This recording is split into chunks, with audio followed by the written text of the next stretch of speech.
We knocked on over 300 doors in the sweltering heat. More than 300 doors in one weekend. Yes, more than 300 doors in one weekend. That's a big damn deal.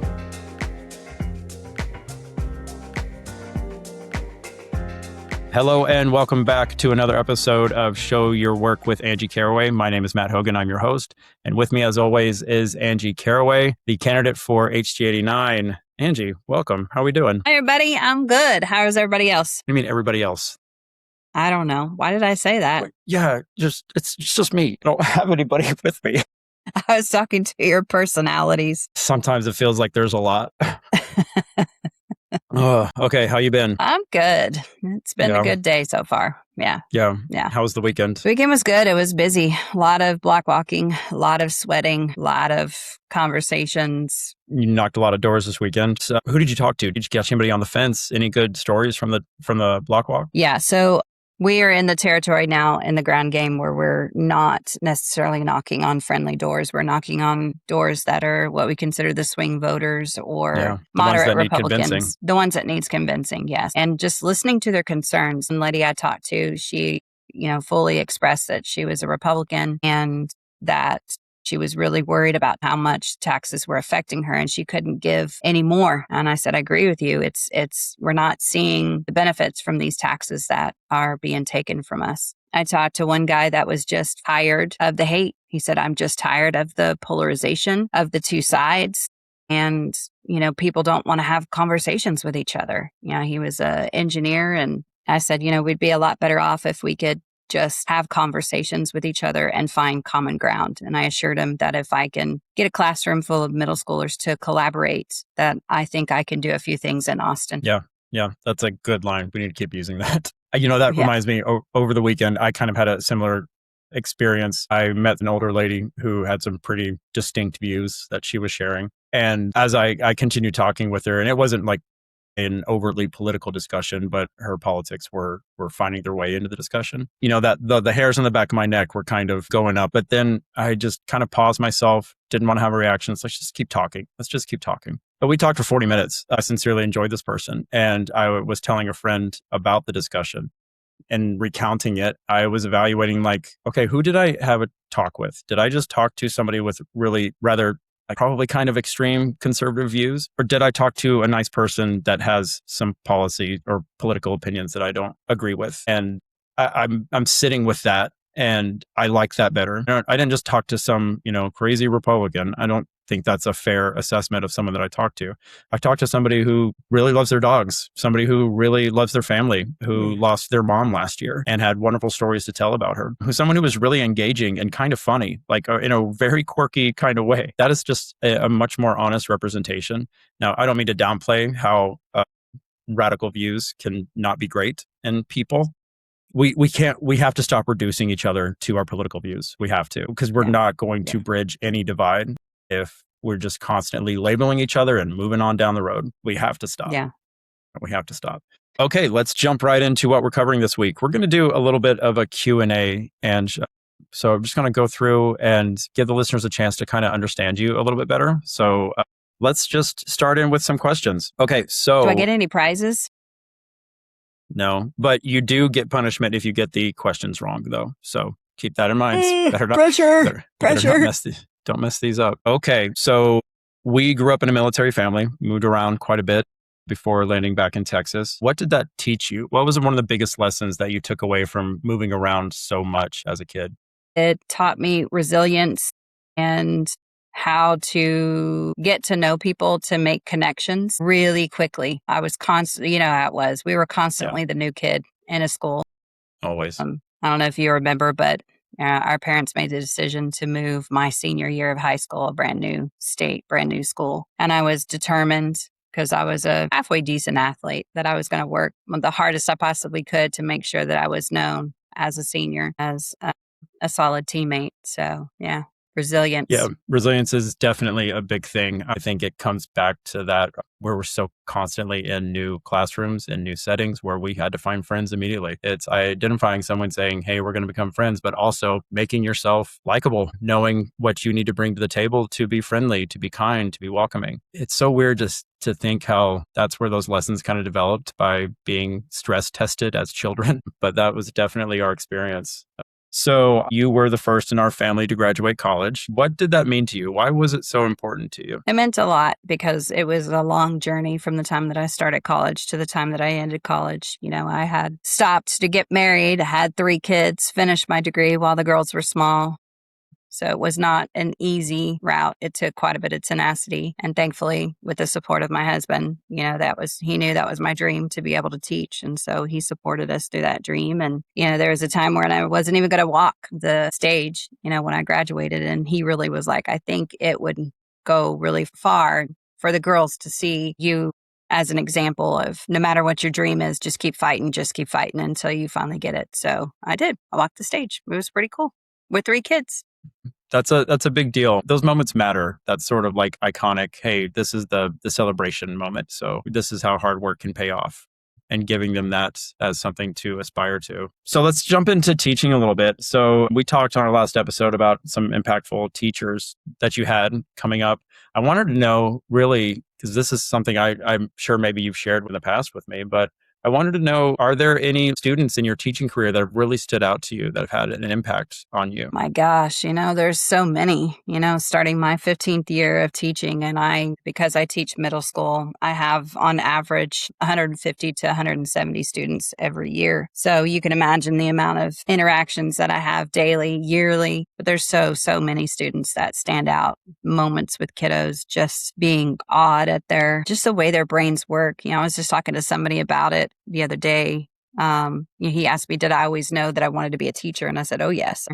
And I think one of the things that has made me such a, you know, successful teacher is that I have the patience to let kids be able to find the way that they learn. You know, I'm not a teacher that says you will learn it this way and that's the only way it's going to be acceptable. You know, so much of the subject that I teach is through conversations and allowing kids to question why and work through those complex, you know, things that humans do like wars, and really question what is the motivation, what drew them to those decisions that they made. And kids find their own way, man. And it's really freaking cool when they get there. You just give them the problem and kind of step back and be their guardrails, interject when you have to, and let them get there. Because I'm not a teacher that believes in learned helplessness. I'm a teacher that believes in letting them, number one, learning's not always comfortable, and to allow them to get to their decisions in whatever way they can. Yeah, that's great. Okay, this looks like a good opportunity to take a break. We will be right back. Okay, diving right back in. And I want to know when you told the family that you were running. I want to know what Robert and your daughters said. Well, so I didn't really tell Robert. Robert and I sat down and we talked out the pros and the cons when I was considering it. So he was definitely, you know, we've been married long enough. And one of the reasons we're so successful is because we do talk about everything and make decisions together. And so his response was, I really don't see a reason why you wouldn't. This is something that you've wanted to do. Now's a good time to do it. And I know you, and you don't do anything without committing 100%. So I think you should do it. And the girls kind of said the same thing. They just all made comments like they weren't surprised. They weren't shocked. You know, they knew how much politics means to me and how much I believe in serving my community. And so I don't think a single one of them were surprised. So they're like, yeah, that sounds right. Do it. Proud of you. So that's pretty cool. Great.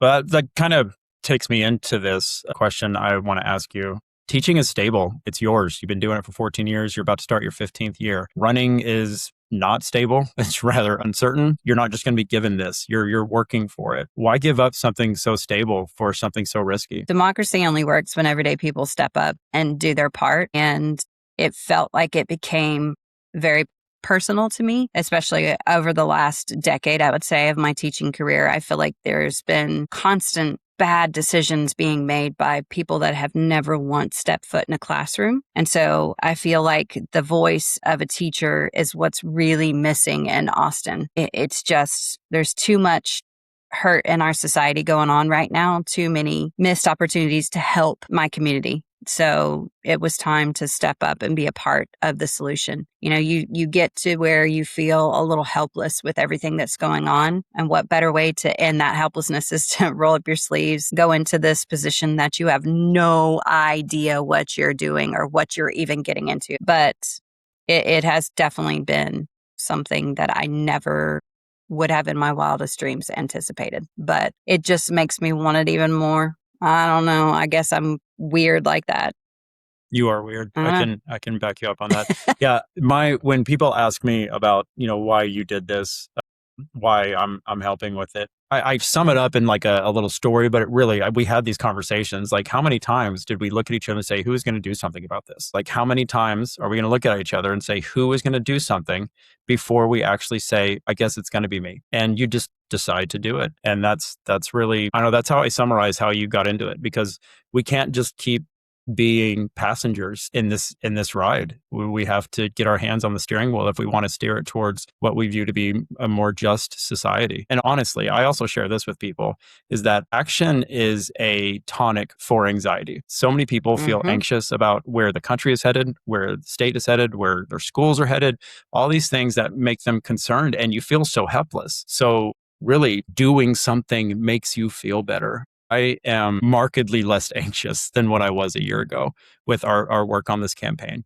And who knows, it might be for naught, but I do know that we are trying, we're doing our best, and you are a phenomenal candidate. And if anything, it allowed us to have an impact on people, an impact on our own mental health, frankly, because I feel better about what we're doing because we're trying. Like that's a big deal. We're doing something. So you're doing something. So anyway, little pat on the back, I guess, for us and for you. But okay, next question. And this is a little close to me. So when you kind of got into adulthood, you worked in hospitality. So I want to know, what did working in hospitality do to inform your work ethic as a young adult? Ooh, the service industry is not for the faint of heart. And I recommend... Say that loud for the people in the back. Yeah. It is not for the faint of heart. And I feel like I wanted my children to experience it. So every single one of my girls has at some point worked in the food industry, because I just think it teaches you so many life lessons about people and relationships. And I don't know, it just does something to you. It just changes who you are and how you view the world. Yeah, you have to. There's this whole piece that you have to pull yourself out of what you're doing and make sure that you're serving someone else. There's this whole, like, I don't know, it's like your needs kind of come behind a curtain when you're on stage and you're in service. So to learn that separation of, it's not always about me. I used to really get upset when I wouldn't get tips that I wanted. And Robert was the best. He would always say to me, you don't understand. If it was anybody else, they wouldn't have gotten any tip. But because you were amazing, you get the crappy tip. And I was like, wow, okay. I need to change my thinking on that. Man, that is a phenomenal, like, sort of pivot in a point of view that just changes the scale just slightly. Yeah, that's great advice. Yeah, there are a couple things that I think are really valuable in the service industry. One, like what you mentioned, is learning how to kind of check your own needs at the door, because it's not about you. It's about what you can do for somebody else. And really what that can do as far as a skill set, it teaches you a lot about how to read people, about how to anticipate their needs, how to see what they need without them having to tell you. It really, skills of learning how to read a room really can kind of come from that, because you have to just be able to read a guest and see what they need. And also, let's have another little question, because for the restaurant people out there, but do you remember a time, Angie, where you were so far in the weeds? What was going on? Did you think you were going to get out of it? Did you get out of it? Give me something. Come on. Everybody has their horror story. Oh, yeah. So many. I don't think I've ever worked in a profession besides teaching. Obviously, those are my two professions. I don't know what I'm saying, but I still remember the fever dreams. I remember the weed dreams. Like, oh my gosh, I forgot that guy's ranch. Yeah. From a week before. So sorry, the question one more time. I lost my train of thought. No, actually, I'm changing the question. I want to know. So they're called wait mares, though. Those nightmares of waiting tables. Yeah, wait mares. Do you have one in particular that you can remember? Maybe it's probably been a while since you've had one. Yeah, no, it's just, I don't remember a specific one, but it was always, you were the only one. There was too many people. There was too many things to get for them. And it was always, you forgot that one thing. That was the consistent of all of those dreams. Yeah. And having regrets, you're like, oh my gosh. If you could have done it better, sort of thing. Yeah. I think hospitality is, I work in hospitality, and I think I don't know, Ange, I think it really, when you're forced to serve somebody, which that's a weird way to say it, but there's something that can get scratched inside you, and there's a humility that needs to come forth. There's a humanity that needs to be employed to be able to do that with intention and care. And when that starts to kind of connect while you're doing it, it develops you in a rather humbling and I think ethical way. I'm sure that's not the case for everybody, but I definitely see it in you. And I know your time in hospitality, you carried very much through into teaching and still just in your life. Yeah. I think also too, there's another thing that we didn't talk about that it really gives you is it really hones your ability to listen. I know you talked about anticipating needs, but not only just listen, but you have to listen to different personalities, different speech patterns, different body language, like just listening. Yeah, because you have to listen not for what they're saying, but what they're trying to tell you, because those aren't always the same thing. Exactly. And that's, exactly. Yeah, absolutely. Absolutely. Yeah, yes. That's great. Yes. Very cool. All right, little detour into hospitality. Okay, I think this is a good spot to take another break. We will be right back. And we are back. Okay, Angie, I am going to pivot a little bit into, I don't know, I like throwing you curveballs. Also, to be clear, listeners, Angie didn't know what I was going to ask her today. There was no setup for these. So I don't know, you don't get softballs all day long. Let's give you a fast pitch here. So playing devil's advocate, it's easy to imagine that maybe some voters would say that a teacher doesn't have the experience to legislate. What would you say to that? Teacher doesn't have the experience to legislate. I'm a wife, a mother who's finished school. I finished my bachelor's degree after I had 3 kids. I'm a teacher. I teach over 100 kids a day how to behave, to sit down, to collaborate, to grow, to learn, to find themselves, to listen on a daily basis. So I don't think there's anybody more qualified to be a legislator than a teacher. The number one goal of a legislator is to listen to their constituents. And that's exactly what I plan to do. Okay. All right. Moving along. House District 89 has been a red district for a long time. Why is this seat winnable to you? The seat is winnable because people want change. Texas has had red control for 30 plus years, and they keep touting that they're going to fix it, but they've had 30 years to fix it. People are tired. They're ready for a change. They're ready for somebody that actually listens to their concerns, that actually spends time making legislation that helps the majority of people, not spend useless time and dollars, your taxpaying dollars, talking about these silly culture wars. People are ready for a change. They're ready for somebody that actually listens. Okay, here's another softer one, because I'm frankly kind of curious about this. Don't get out the calculator and try to figure this out. How many doors do you think you have knocked in House District 89 since you started the campaign? We're over 4,000 already, which is a little behind where I wanted to be, but yeah. 4,000 doors. That's me personally. That's not, yeah. That's wild, Angie. That is wild. Yeah. This is where I need to just say I'm grateful that I work for you remotely in Tulsa, because that feels like a lot of work. Yeah, because if you lived here, you'd be on those walks with me. I know. I would not be able to escape. I would not be able to escape you. You would be dragging me to those doors. That is nuts. Okay, so that actually leads me to the real question I wanted to ask you, because you share these with me sometimes, but I like to hear. You've knocked on 3,000 doors. I don't think you've told me about every single one, but I'm curious to know, what's something that you hear at the door when you're block walking in HD 89 that people might not expect? One of the most surprising things that I've heard a couple of times is that I've lived in this house for 20 years. I've never once had a legislator come to my door. a candidate. Yeah, that's crazy. I think we've talked about that before, but it is really that's nuts, man. Like that's the point of having state reps with such small, not that H89 is small, but that's the purpose of the sort of, it's supposed to be a manageable amount of people to represent in your district. And that it's been this long, that people have been in certain areas for X amount of years and no representative has come to their door. That's not a good sign of healthy democratic involvement, in my representation. Opinion. Yeah, it's not healthy representation. Yeah. Exactly. Yeah, that makes me think of this is a framing kind of setup question, but representation, it's a two-way street.